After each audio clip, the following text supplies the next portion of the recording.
Anas bin Malik orang nomor 2 terkaya di Madinah setelah Abdurrahman bin Auf. Punya 5.000 hektar kebun kurmanya. Berkat doa Rasulullah. Doa Nabi yang ketiga, wa barik fi ahlihi. Berkailah anak cucunya ya Allah, kata Nabi. Betul, Anas bin Malik punya anak dan cucu. Anak dan cucu saja itu berjumlah 121 orang.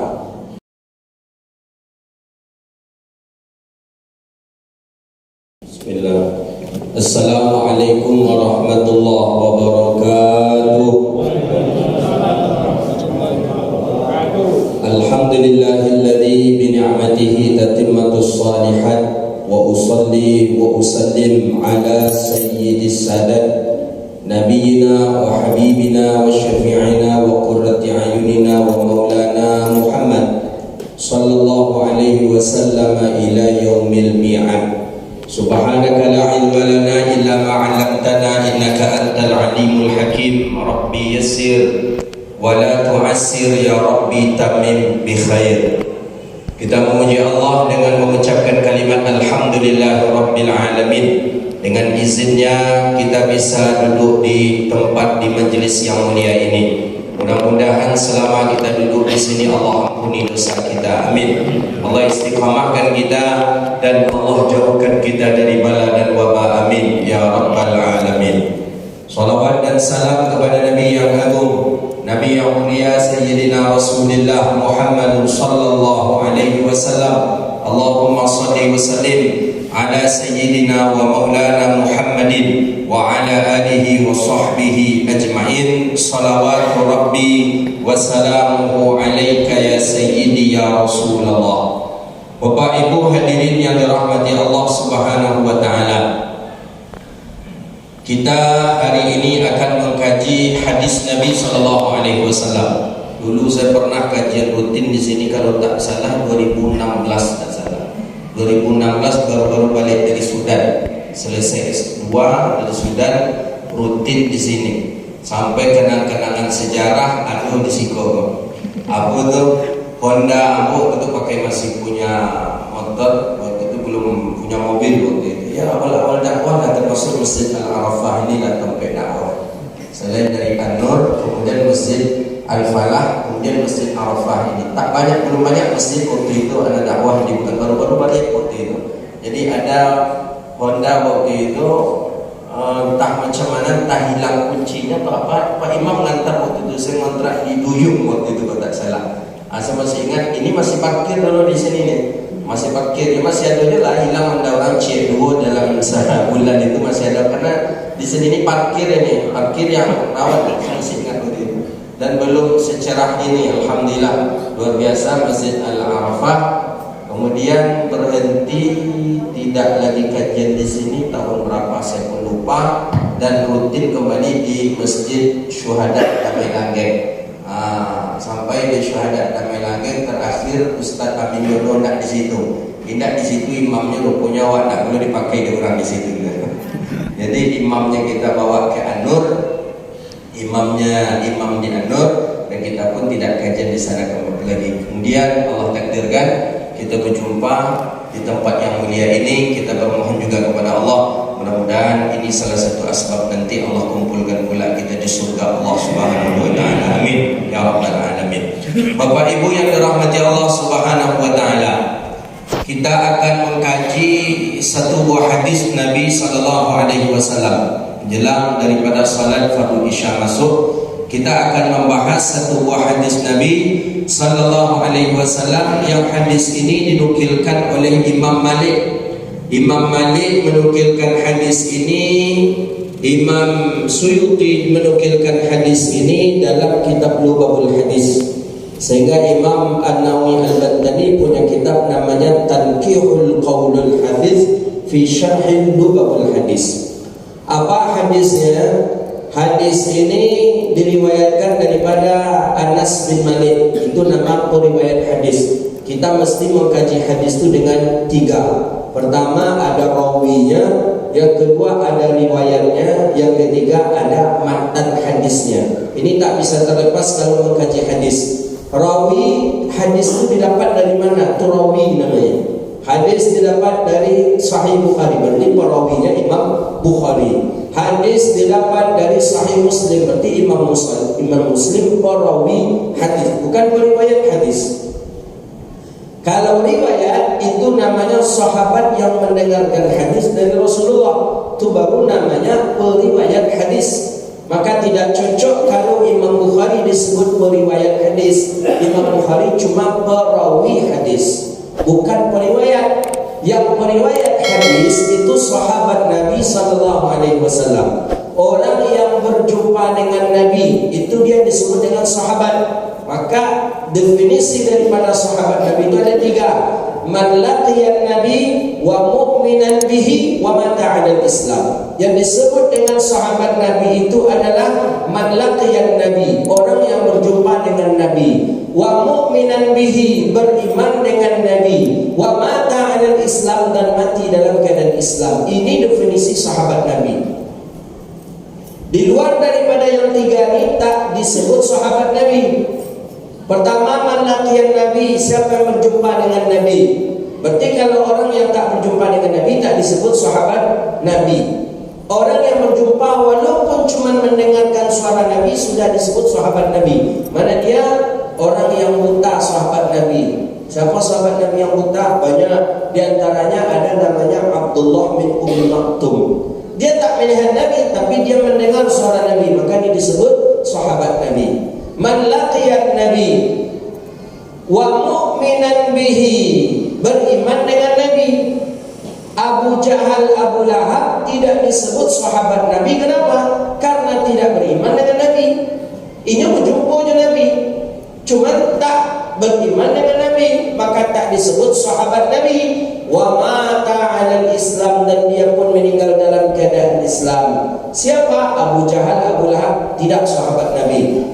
Abdullah bin Ubay bin Salul, dia hidup dengan Nabi, beriman dengan Nabi, tapi meninggal tidak dalam keadaan Islam. Karena dia meninggal dalam keadaan munafik, maka dia tidak disebut sahabat Nabi. Maka siapa sahabat Nabi? 3 kategorinya. Mukminan, man laqiyan Nabi, berjumpa dengan Nabi, wa mu'minan bihi, beriman dengan Nabi, wa mata 'alal Islam, dan meninggal dalam keadaan Islam. Berapa jumlahnya Ustaz? Lebih daripada 60.000 orang. Dalam satu riwayat lebih daripada 600.000 orang bahkan. Kita ambil bilang kecil 60.000 orang. Maka sahabat Nabi itu banyak. Seluruhnya Allah puji dalam Al-Quran. Radhiyallahu anhum wa radu'an, dia mendapatkan keridhaan daripada Allah Subhanahu wa taala. Dari yang sekian banyak itu adalah yang akan meriwayatkan hadis yang akan kita baca ini, namanya Anas bin Malik. Itu sahabat Nabi itu. Siapa Anas bin Malik? Anas bin Malik ini pembantu Nabi, pembantu Rasulullah. Dari usia 6 tahun dia anak yatim, disuruh oleh ibunya untuk datang ke Rasulullah jadi pembantu. Maka Anas bin Malik jadi pembantu Nabi. Berapa lama Anas bin Malik jadi pembantu Nabi? 10 sinin, 10 tahun. Bahkan Anas bin Malik mengatakan, khadamtun Nabi sallallahu alaihi wasallam 10 sinin. Aku jadi pembantu Nabi selama 10 tahun.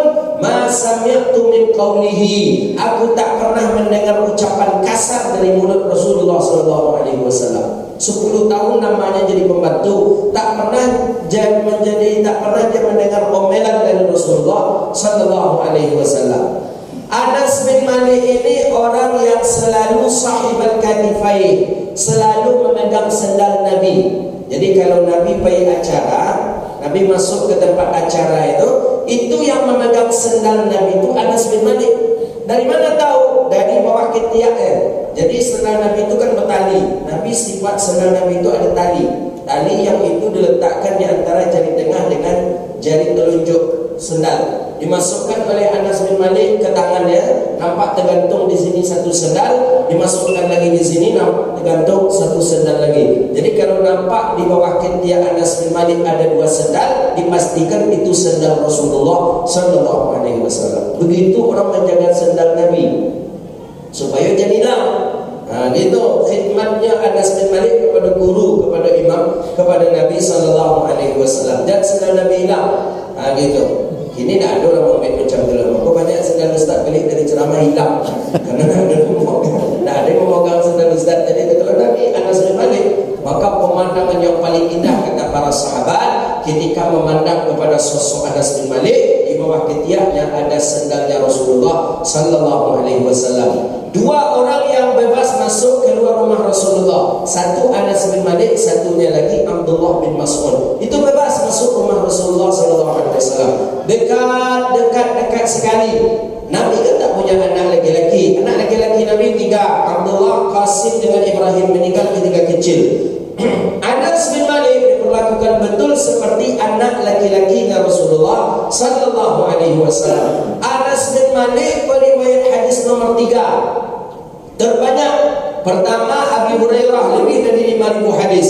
Kedua Abdullah ibnu Umar lebih dari 4.000. Anas bin Malik lebih daripada 3.000 hadis yang ia dengar dari Rasulullah. Saking dekatnya Anas bin Malik dengan Rasulullah, Anas bin Malik tahu seperti apa telapak kaki Nabi sallallahu alaihi wasallam. Bapak Ibu pernah tak mendengar hadis telapak kaki Nabi? Buka kitab Syama'il Muhammadiyah, itu yang perawi hadis Imam Tirmizi. Dalam Syama'il Muhammadiyah, Anas bin Malik, apa kata Sayyidina Anas bin Malik? Anna qaddamuhu syarif, tumitnya Rasulullah sallallahu alaihi wasallam itu lembutnya kahiddihi, sama seperti pipinya. Awak yang paling kasar di itu apa Pak? Tumit, dari paling kasar. Siapa ada tumitnya yang mulus? Tak ada. Siapapun di kita pasti tumit kita kasar. Mungkin anak bayi yang baru lahir tumitnya mungkin halus. Walaupun kita pakai sepatu terus, walaupun kerja kita di kantor, orang baik mana orang baik. Cuma tumit kita ni paling kasar di tubuh kita, yang paling kasar tumit Pak. Tumit Nabi kata Sayyidina Anas bin Malik itu lembutnya seperti pipinya. Berapa hendaknya lembutnya? Siapa yang merasakan? Anas bin Malik. Kau tahu Anas bin Malik sambil mengurut Nabi? Di pocik Nabi pun naik pulang perang, di Bihur. Terasa oleh Anas bin Malik. Itu hadis riwayat Sayyidina Anas bin Malik.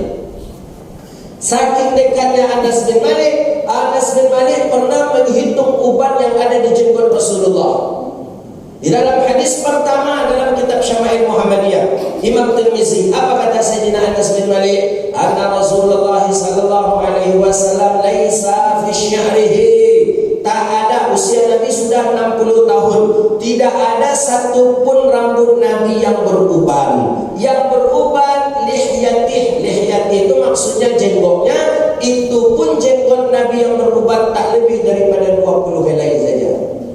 Umur Nabi 60 tahun. Bukan dibikin Pak, bukan ditancung, memang begitu. Syababnya Rasulullah, gagah, tampan, ganteng. 60 tahun, rambut ada beruban cik je lah. Yang beruban cuma jenggot, itu pun tak lebih dari 20 helai kata Anas bin Malik. Siapa di antara kita yang 60 tahun belum beruban? Tak ada. Itu jangan kata 60 tahun, 30 tahun itu lah menyerap beruban dari kepala. Itu Nabi sallallahu alaihi wasallam. Saking dekatnya Anas bin Malik dengan Nabi sallallahu alaihi wasallam. Kalau kita baca sejarah Anas bin Malik, masya-Allah. Makanya Anas bin Malik dapat doa dari Rasulullah. Ada 3 doa Nabi itu Anas bin Malik. Allahumma barik fi umrihi, Allahumma barik fi malihi, Allahumma barik fi ahlihi. 3 doa Nabi. Ya Allah, berkahilah umur Anas bin Malik. Ya Allah, berkahilah harta Anas bin Malik. Ya Allah, berkahilah anak, keluarga, cucu Anas bin Malik. Tahukah doa itu? Kata Sayyidina Anas bin Malik, 3 doa Rasulullah untukku, ketiga-tiganya itu Allah kabulkan. Ya Allah, berkahi umur Anas bin Malik. Anas bin Malik itu sahabat yang usianya panjang. Meninggal dunia usia Anas bin Malik 135 tahun. Termasuk sahabat yang banyak mengaji dengan Anas bin Malik. Maka guru Imam Syafi'i ke Anas bin Malik itu cuma melalui 2 orang saja. Imam Malik satu, Imam Nafi' satu. Imam Nafi' langsung kepada Sayyidina Anas bin Malik. Kedua, berkailah hartanya ya Allah. Anas bin Malik orang nomor 2 terkaya di Madinah setelah Abdurrahman bin Auf.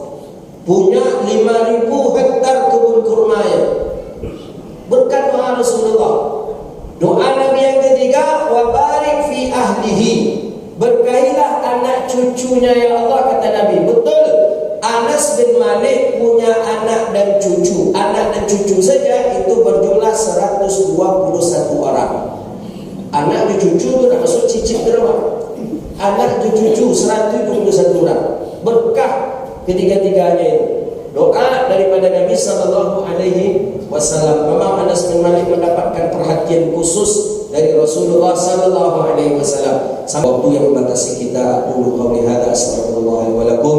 Rabbana atina fid dunya hasanah wa fil akhirati hasanah wa qina adzabannar.